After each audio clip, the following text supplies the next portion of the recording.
বিসমিল্লাহির রহমানির রহিম। কোরআনের বাংলা অর্থ হইতে পড়া হইতেছে, ৭৫। যদি আমি তাদের প্রতি দয়া করি, তাদের কষ্ট দূর করে দিই, তবুও তারা তাদের অবাধ্যতায় দিশাহারা হয়ে লেগে থাকবে। ৭৬। আমি তাদের শাস্তি দ্বারা পাকড়াও করিয়াছিলাম, কিন্তু তারা তাদের পালনকর্তার সামনে নত হলো না এবং কাকুতি মিনতিও করল না। ৭৭। অবশেষে যখন আমি তাদের জন্য কঠিন শাস্তির দ্বার খুলে দেব, তখন তাতে তাদের আশা ভঙ্গ হবে। ৫ম। ৭৮। তিনি তোমাদের কান, চক্ষু ও অন্তঃকরণ সৃষ্টি করিয়াছেন, তোমরা খুবই অল্প কৃতজ্ঞতা স্বীকার করে থাকো। ৭৯। তিনি তোমাদেরকে পৃথিবীতে ছড়িয়ে রেখেছেন এবং তারই দিকে তোমাদেরকে সমবেত করা হবে। ৮০। তিনি প্রাণ দান করেন এবং মৃত্যু ঘটান, এবং দিবারাত্রির বিবর্তন তারই কাজ, তবুও কি তোমরা বুঝবে না? ৮১। বরং তারা বলে যেমন তাদের পূর্ববর্তীরা বলতো। ৮২। তারা বলে, যখন আমরা মরে যাব এবং মৃত্তিকা ও অস্থিতে পরিণত হব, তখনও কি আমরা পুনরুত্থিত হব?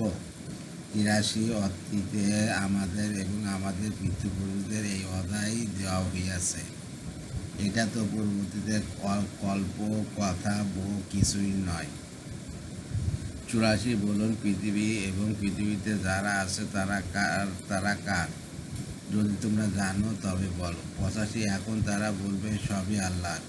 বলুন, তবুও কি তোমরা চিন্তা করো না?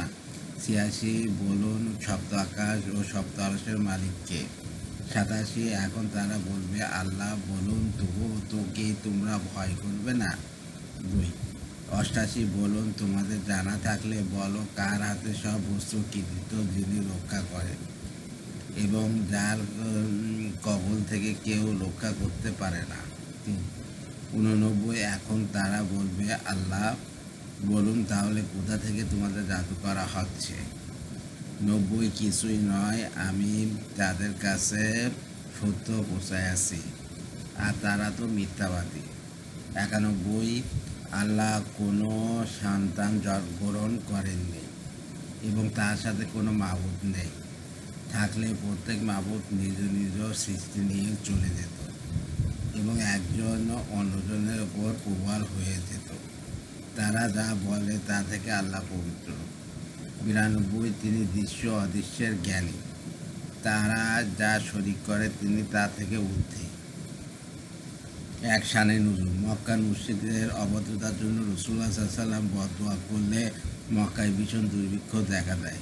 আবু সুফিয়ান রাসূলুল্লাহ সাল্লাল্লাহু আলাইহি ওয়াসাল্লামকে বলে, আপনি বিশ্বজগতের রহমত স্বরূপ, কুরাইশগণ আপনার স্বজন দোয়া করুন যাতে দুর্ভিক্ষ দূর হইয়া যায়।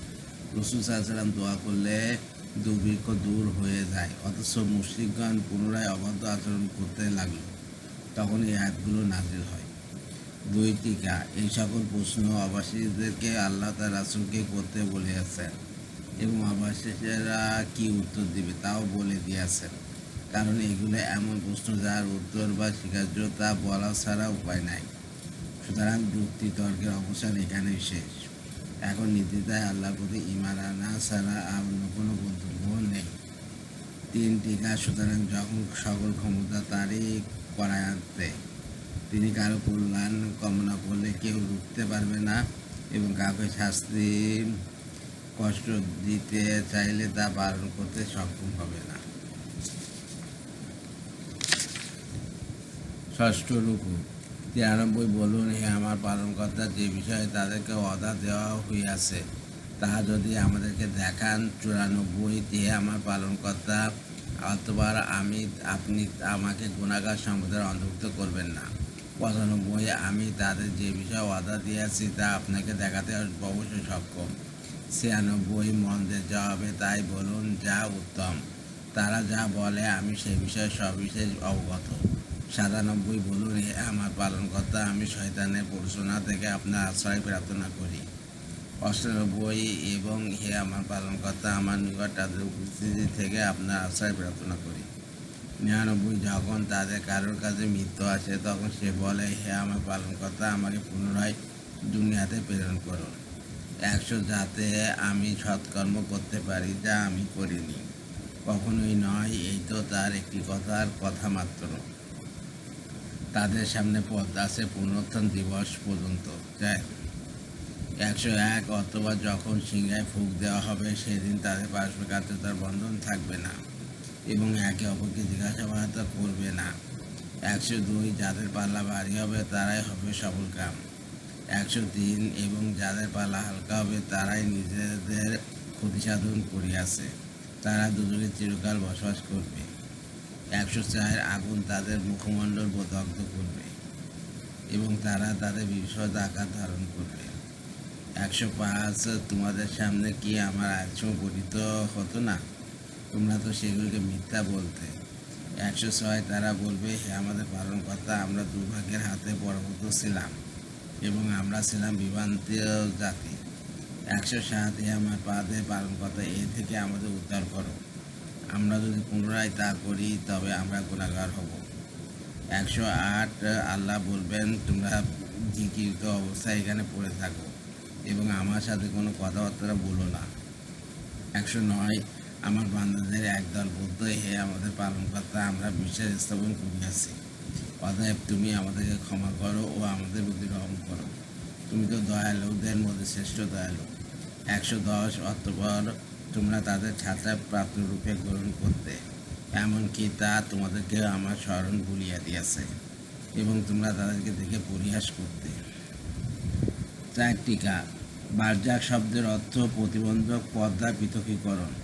মৃত্যুর সাথে সাথে দুনিয়ার চক্ষুর অন্তরালে রূহ চলে যায়, আবার আখিরাতে হয় না, বরং কিছু নিদর্শন দেখা যায়। এটাই সেই স্থান আলমে বারজাক। মৃত্যুর পর কিয়ামতের পূর্ব পর্যন্ত এই স্থানে রূহ অবস্থান করবে। কাফিরগণ নরকের দৃশ্য দেখে ফেরেশতাদের নিকট আবদার করবে, এই স্থান থেকে আমাদেরকে দুনিয়াতে পুনরায় যেতে দিন, যাতে আমরা ভালো করে আসতে পারি। ফেরেশতা বলবে, এখান থেকে চলে যাওয়ার আর কোনো উপায় নেই। আল্লাহ হাফিজ।